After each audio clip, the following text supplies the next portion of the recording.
Queen leaves her home in Balmoral and begins her final journey, allowing Scotland to bid farewell.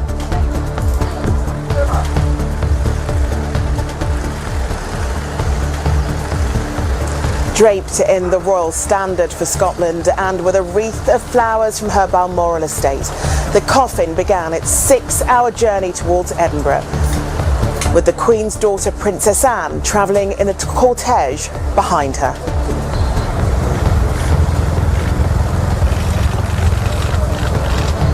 The silence of her neighbours in the nearby village of Balmoral reflected the magnitude and mood of the day as people said goodbye.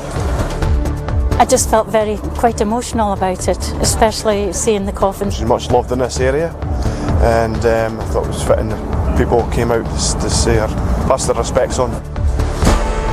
We're live from Buckingham Palace, where the King has arrived this lunchtime and where once again crowds have gathered to take in and reflect on the end of an era and the beginning of another. 3 cheers for His Majesty the King.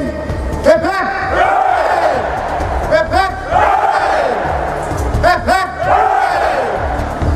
So as we begin the process of saying goodbye, we also begin a new chapter. The nation's capitals and the Commonwealth proclaim Charles III as King.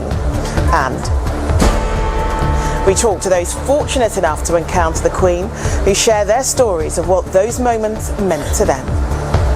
I always think of sort of the little Maggie at the back of the class, you know, actually meeting the Queen of England. These are epic moments, and they'll always stay in my memory.